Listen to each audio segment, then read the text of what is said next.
Y bienvenido a nuestro pueblo. Mirad, nosotros, este pueblo es un pueblo muy pequeño, ya me imagino que habéis podido verlo. Es un pueblo solo de 1000 habitantes, aquí somos muy poquitos, pero todos sabemos hacer muchas cosas. Por ejemplo, ese señor que parece el técnico de sonido, en realidad es el alcalde. Y no sé si quiere, así de manera improvisada, deciros algunas palabras de bienvenida o algo parecido. Bueno, pues como yo soy la teniente alcalde, que también vale, pues bienvenidos a todos a este acto, que es un acto de la Asociación Feminista de Biznar, y en nombre de la Asociación Feminista os quiero hablar hoy. Si me lo permitís, voy a empezar precisamente contando un poco quiénes somos, quién es esta asociación y cuál es nuestra vinculación con las mujeres del Barranco.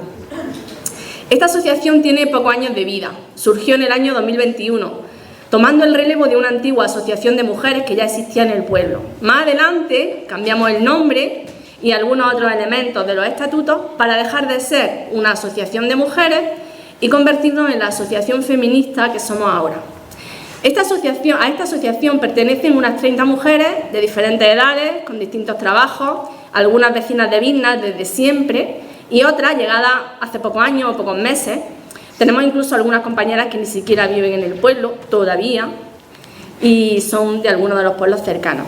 Los comienzos de nuestra asociación coincidieron en el tiempo con el inicio de las excavaciones del equipo al que habéis conocido esta mañana, y desde el principio sentimos interés por esas mujeres que iban apareciendo a cuentagotas o a borbotones de entre las entrañas de nuestro barranco. En junio de 2023, coincidiendo con el Día de la Memoria Histórica y Democrática, organizamos el primer homenaje a las mujeres del Barranco. Y desde entonces no hemos dejado de pensar en ellas, de leer, de investigar y de nombrarlas, así sin apellidos, Eloísa, Agustina o Milagro, como si fueran unas más de nosotras. Nos ilusiona la idea de recuperar su historia, de contribuir a hacerle justicia, de reivindicar sus nombres y denunciar sus terribles asesinatos. Hoy vamos a hacer para vosotras y vosotros un breve recorrido teatralizado por la historia de estas mujeres, centrándonos en 4 de ellas: Agustina González, Eloísa Martín Cantal, Milagro Almenara y Rosario Fregenal, conocida como la Fregenala. Y os voy a dar, para empezar, algunos datos recientes que nos pasan los miembros del equipo de la Universidad de Granada y que tal vez os han contado ya esta mañana. Hasta el momento se han encontrado en el Barranco un total de 35 mujeres represaliadas. Los grupos de edad de estas son amplios.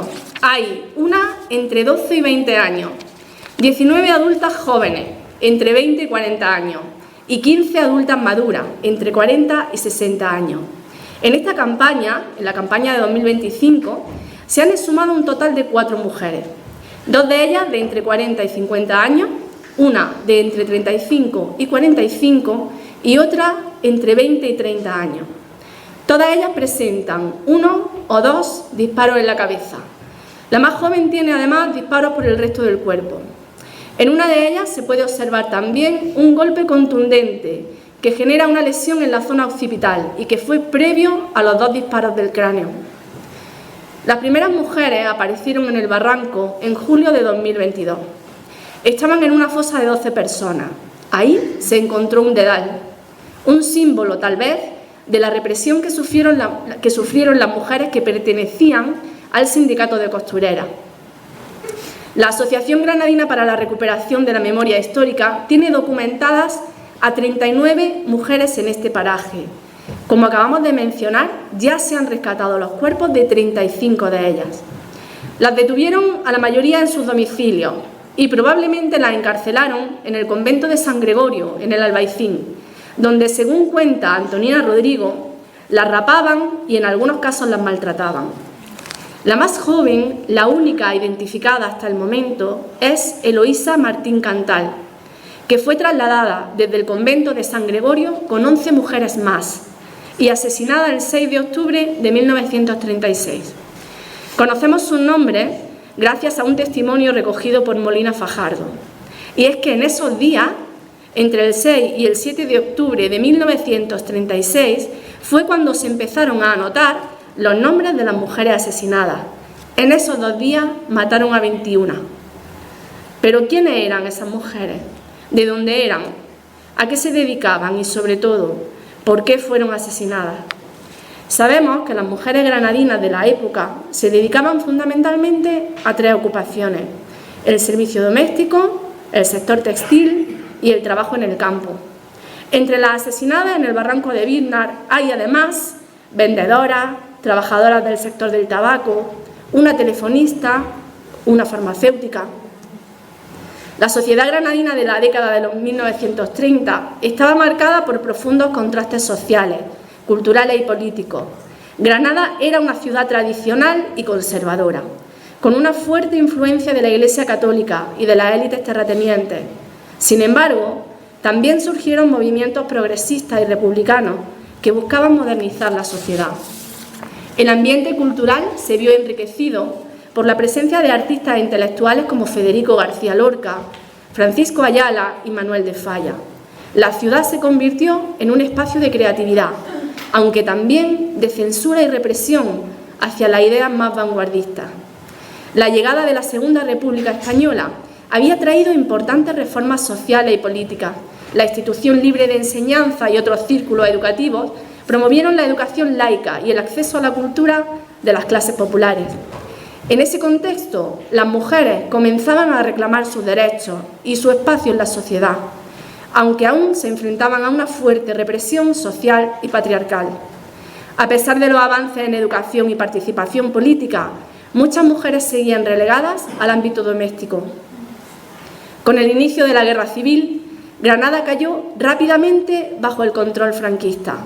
La represión fue brutal y hubo ejecuciones masivas de intelectuales y republicanos, incluyendo a Federico García Lorca y también a su amiga, la primera mujer a la que queremos presentaros, Agustina González López.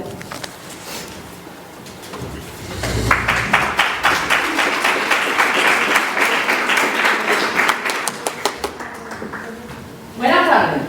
Pues yo soy Agustina González. ¿Qué os parece? Peculiar, ¿verdad? Os voy a contar un poquito lo que fue mi vida, mi escasa vida. Morir un poco gordo, no esperaba tanto. Nací en Granada, en el centro, en la calle de Solme. Y agradecida a la vida porque nací en el seno de una familia que me dejaba vivir. Teníamos una tienda de zapatos, no de revenda, no, de lo que se vende en zapatería. Por lo cual yo de niña no tuve que trabajar, como tantos de mi edad. Tuve mucha suerte. Pero claro, en aquella época, ¿a qué se dedicaban niñas como yo? Yo leía. Estábamos en casa, pasábamos muchísimas horas. Yo en mis libros encontraba el seno de la aventura. Era una niña con una creatividad, una imaginación que se escapaba de mí. Así que en aquella vida enclaustrada, en aquel destino, encontraba en los libros mi escape. Y dentro de los libros yo soñaba, de pequeña, con ser astrónoma. En la noche, en lo prohibido, las mujeres no salían a la calle de noche. ¿Qué era lo prohibido?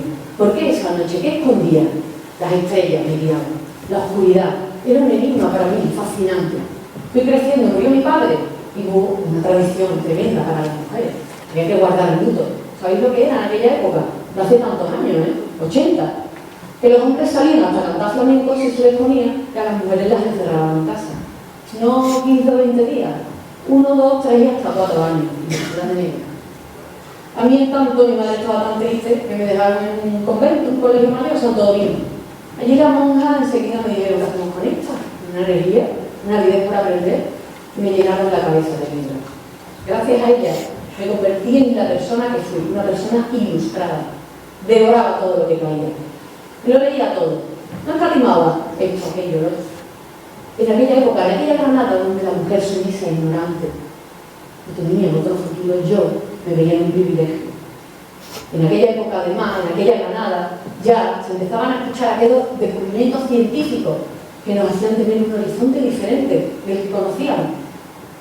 Fui creciendo, 2 años después vuelvo a mi casa. Ya tengo 14 años, cuando vuelvo, en 1905. Cuando vuelvo sigue el luto, sigo entre paredes.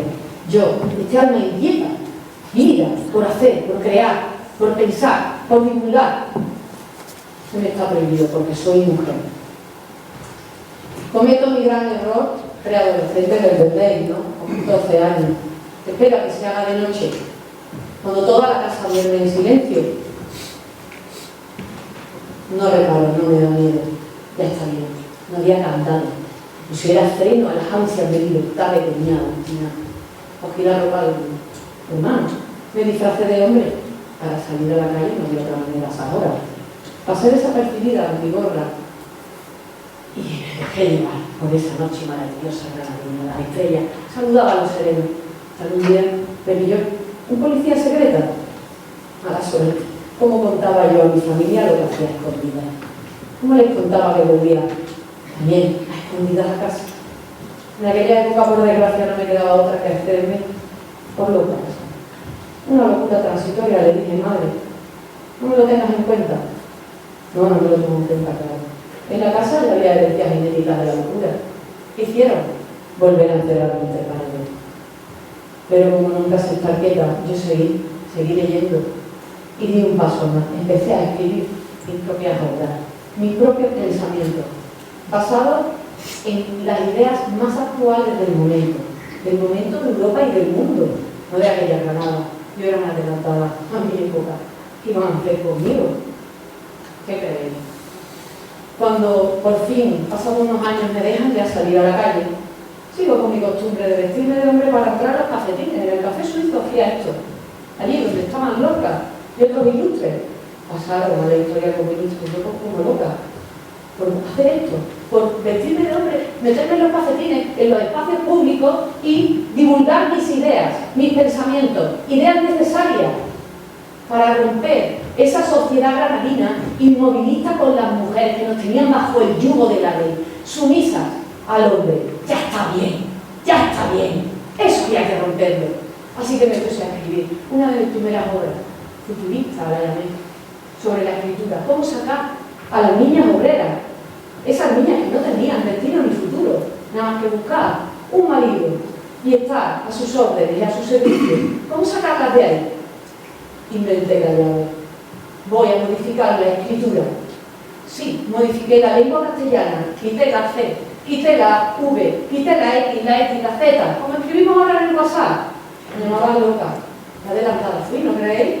Pues sí, así pretendía acercar la escritura y la enseñanza de ella a los niños y niñas pobres, porque la niñez también en mis obras las trataba. La niñez en aquella época de hambre, que tenían que trabajar desde pequeños, para mí aquello era un escándalo. La niñez era sagrada.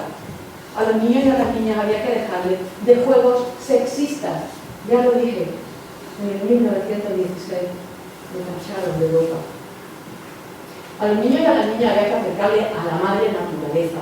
Y lo más importante, había que acercarle a los libros, para que en el día de mañana pudieran ser críticos con su sociedad, no vivir bajo la sumisión de un sistema.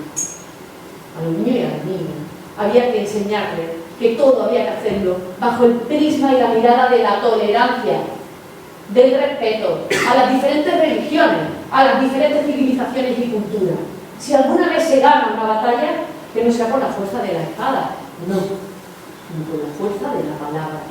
Yo también me posicioné con el mundo obrero, ese que trabajaba como esclavo, horas y horas, con una miseria. Vergüenza me daba. Yo, de la clase acomodada, ¿cómo no iba a ser el Adalí? ¿Cómo no iba a ser la que se pusiera en las manifestaciones y abriera mi pecho a la escopeta de la Guardia Civil? Dispara y cicatrices. Estilo de la jugada. Hubiera sido un hombre, hubiera sido un héroe, pero no, como le hizo una mujer. En la prensa conservadora me pintaron otra vez de chiflada. Como veis, mi vida no fue sencilla, pero yo no paré.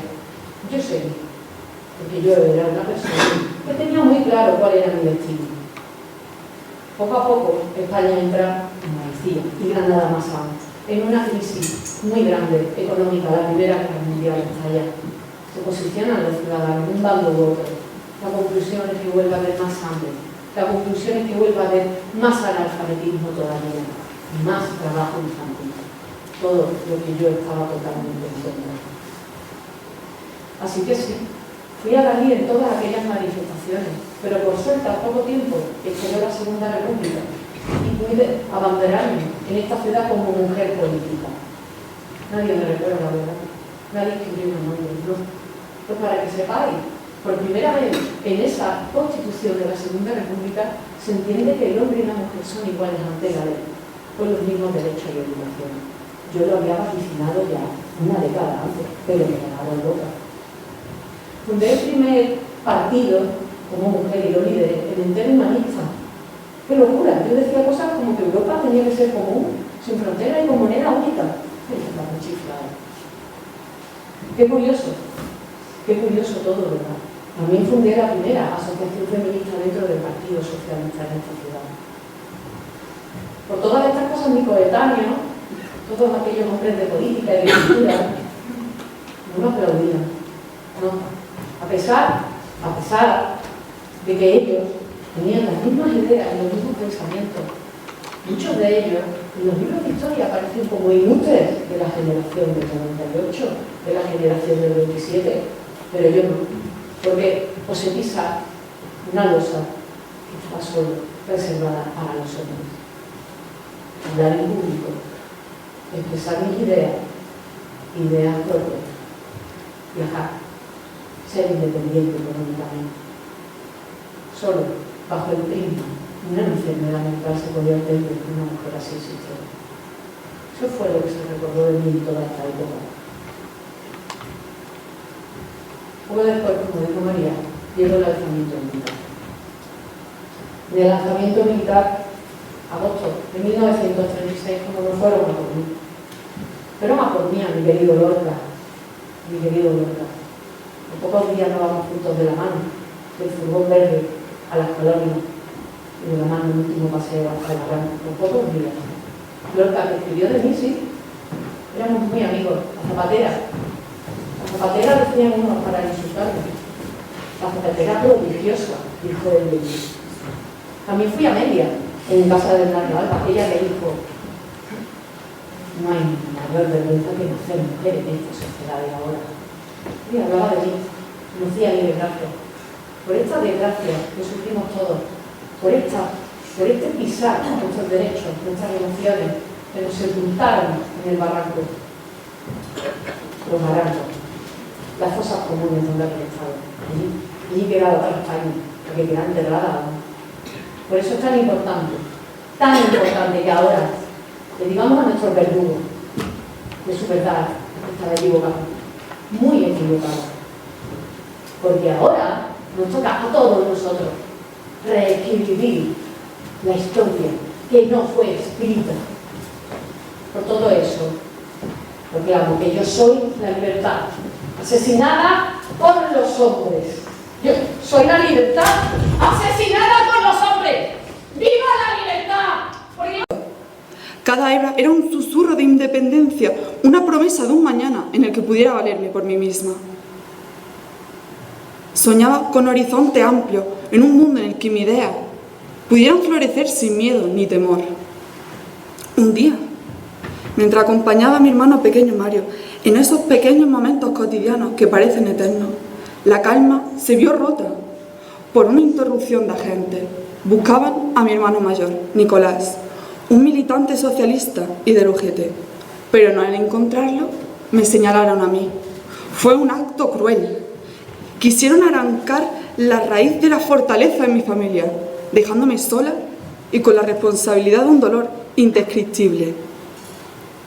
Allí, en ese instante, sentí que la luz de mi futuro comenzó a desvanecerse. Fui llevada en contra de mi voluntad, separada de mi amado Mario, un niñito de 3 años, y encerrada en el convento cárcel en la Cuesta de San Gregorio, en el Albaicín.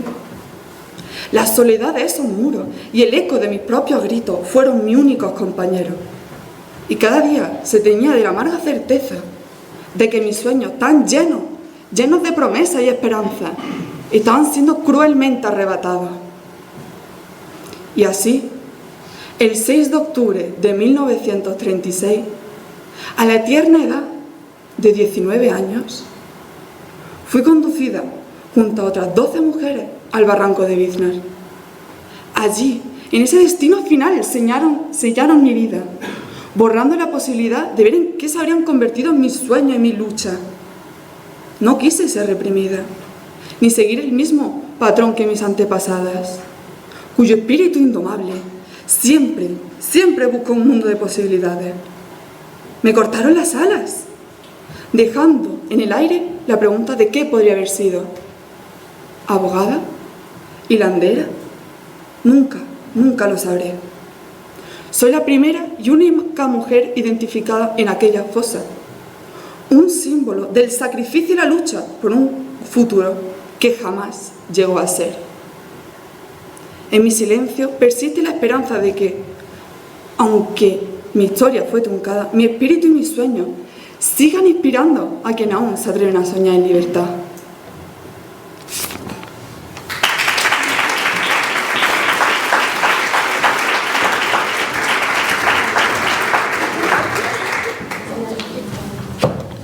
Mario, ese hermano pequeño del que habla Eloísa, el que tenía solo 3 años cuando se la llevaron para matarla, recibió el cuerpo de su hermana el pasado 4 de enero, en uno de los momentos más bonitos que hemos podido vivir en este pueblo. 89 años después, y gracias al trabajo impecable del equipo de la Universidad de Granada y a la lucha infatigable de su familia, la joven Eloísa, porque sigue siendo joven, está por fin junto a su hermano. Ojalá todas las familias que siguen buscando a sus seres queridos puedan pronto vivir algo parecido.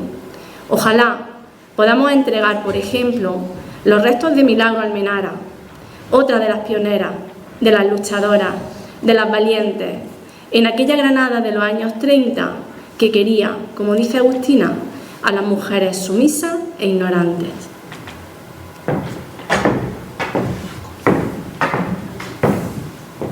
Buenas tardes. Me llamo Milagro Almenara Pérez. Mi padre era un señor, un catedrático, un director, un promotor de uno de los institutos más importantes que hay en Granada, el Padre Suárez. Pero bueno, no me hagáis mucho caso en este dato porque no hay certeza de que este señor, que luego os diré su nombre, fuera mi padre. Lo que sí está claro es que mis apellidos, Almenara Pérez, son los apellidos de mi madre, Brígida Almenara Pérez, mi pobre madre. A mi madre le tocó vivir una desgracia, un terremoto de esos que a veces sacuden Granada. Sería el año 1884 cuando el pueblo de Arenas del Rey y otros pueblos cercanos sufrieron un terremoto brutal. Casi todo el pueblo quedó destruido y mi madre, que tendría unos 14, 15 años, deambulaba por las calles. Un periodista que había ido a cubrir la noticia, porque eso de que los andaluces somos exagerados, pues podría ser, pero esta vez no era así. Fue un terremoto brutal y Luis Seco de Lucena, este periodista, fue a cubrir la noticia y vio a mi madre deambulando por la calle. Sintió tanta lástima que se la llevó a Granada para que cuidase de su madre. Así es como yo deduzco que mi madre empezó a servir en la casa primero de este señor y luego de este supuesto padre mío. El caso es que en 1900 yo nazco en Santander. En Santander. Mi madre se había quedado embarazada. Y entonces, para que no se notase mucho el bombo, pues se la llevaron al norte de España por poner tierra de por medio y ahí nazco yo.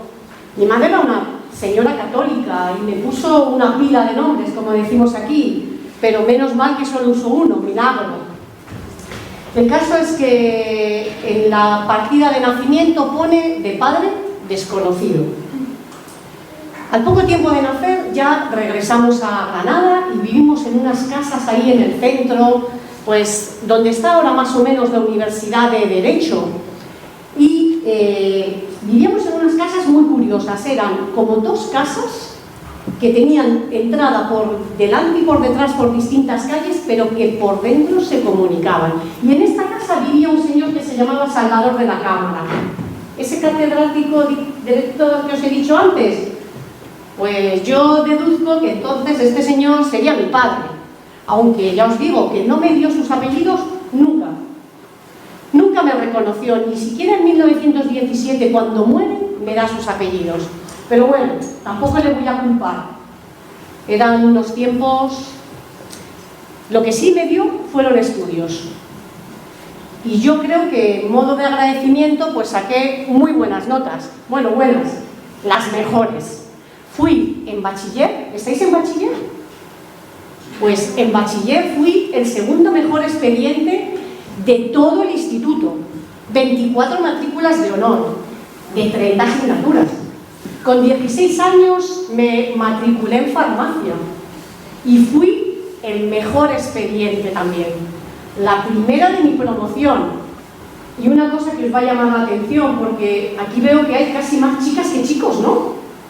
Pues yo era la única mujer en clase. Los profesores no sabían ni cómo hablarme, no sabían ni dónde me podía sentar, ni cuándo podía salir al baño. Bueno, un horror. Pero a mí me daba igual, yo seguí sacando muy buenas notas y acabé siendo la cuarta mujer licenciada en farmacia de Granada y la primera granaína de toda España. Pero no os creéis que era una empollona de estas que están todo el día estudiando, todo el día sacando matrículas de honor, que va, yo era muy activista. De hecho, a veces coincidía con Agustina en alguna manifestación, formaba parte de una cosa que se llamaba las Juventudes Universitarias Femeninas. También fui delegada sindical. Ahora también elegís delegados en clase, ¿no? Pues en mis tiempos también, siempre que había una causa que defender, ahí estaba yo. En aquellos tiempos tan maravillosos de mi etapa universitaria, conocí a Fernando de los Ríos. ¿Os suenan estos nombres? María de Járraga, ¿no? Bueno, pues en aquellos tiempos eran unas personas muy importantes a nivel político. Fíjate si eran importantes que a mí, a Milagro Almenara Pérez, me encargaron hacer una lista de las mujeres que había en la universidad que se sumasen a pedir el voto femenino, el sufragio. Conseguí solo 8. Pero es que Agustina ya me lo decía, que es que la sociedad granaína era tela y la mujer tenía mucho miedo a la modernidad. Bueno, tampoco podemos culparlas. Hicimos lo que pudimos en aquellos momentos. El caso es que después Agustina tiró más para un lado político. Bueno, ahora que hablamos de Agustina, que es que no os podéis imaginar cómo era. Yo recuerdo muchas tardes que venía a mi casa y las tres, mi madre, ella y yo, hacíamos sesiones de hipnotismo, que se llamaba así. Nos encantaba. Agustina nos contaba cosas tan maravillosas. El caso es que ella luego se metió a la política más y yo tiré a la farmacia. Y hay una cosa que no os he contado. Mi padre no me dio apellidos, pero me dio dinerito. Cuando fallece en 1917, me deja una parte de su herencia a mí, a otra hermanastra que parece ser, yo no me enteré, estaba encerrada en un beaterio, es como una especie de convento para mujeres que no se portan así muy bien. Bueno, dejémoslo ahí. Pues a mi hermanastra, a mí y otros hijos que tenía, vaya culebrón, pues me dejó dinero. Posiblemente con ese dinero monté mi primera farmacia en La Rábita, que es un pueblo de la costa de Granada. Pero lo mejor estaba por llegar. El 3 de julio de 1936 por fin puedo montar mi propia farmacia aquí en Granada. Y además, no en un sitio cualquiera, en la antigua farmacia de la Compañía de Jesús, que era la farmacia más antigua de Granada, la más bonita. Tenía una ilusión, pero la alegría duró poco, porque el 23 de septiembre me vienen a detener, me acusan de roja, y el 2 de noviembre paso a ser una persona más en la lista de desaparecidas. Bueno, de asesinadas, de ejecutadas, aunque en mi caso también de desaparecidas, porque han pasado 89 años y hoy todavía no ha aparecido ni la horda de farmacia en la que yo tendría que estar, Ni siquiera tenemos una foto mía.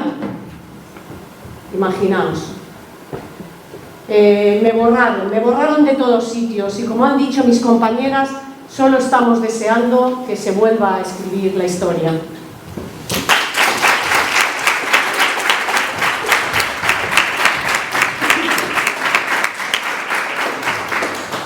Tu historia, querida Milagro, todavía está por escribirse. Es cierto que de Milagro Almenara ni siquiera tenemos una foto. No sabemos cómo era su rostro, pero sí sabemos todo lo que consiguió con tanto esfuerzo. Y sabemos que era luchadora, comprometida, valiente y brillante. Demasiado valiente y demasiado brillante, seguramente, para la sociedad de aquella época. Y a estas 4 mujeres y, en su nombre, a todas las demás. Queremos que sepáis que lo hemos hecho con todo el cariño hacia ellas y hacia vosotros, que la creación de estos personajes ha partido de datos contrastados, pero se ha pasado por el tamiz de nuestras propias interpretaciones. Así como las habéis visto, es como nosotras nos las imaginamos. Le voy a pedir a la Fregenala y a Agustina que vuelvan a subir aquí al escenario, y a Eloísa que salga, y a Milagro. No queremos terminar sin mencionar las fuentes de las que hemos extraído los datos. En primer lugar, por supuesto, el equipo de la Universidad de Granada, dirigido por Francisco Carrión, que lleva años trabajando en el Barranco, pero también Silvia González, Antonina Rodrigo, María Andrade, Enriqueta Barranco, Gabriel Pozo Felguera, Victoria Fernández.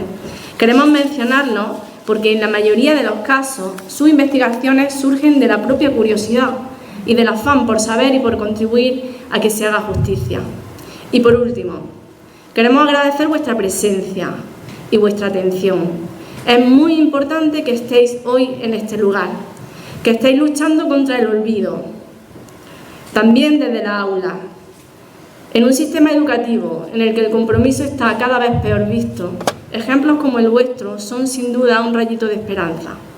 Gracias a vuestras profesoras y profesores por guiaros en este camino y por ayudarnos a reivindicar a las víctimas y permitirnos poner hoy el foco en las mujeres.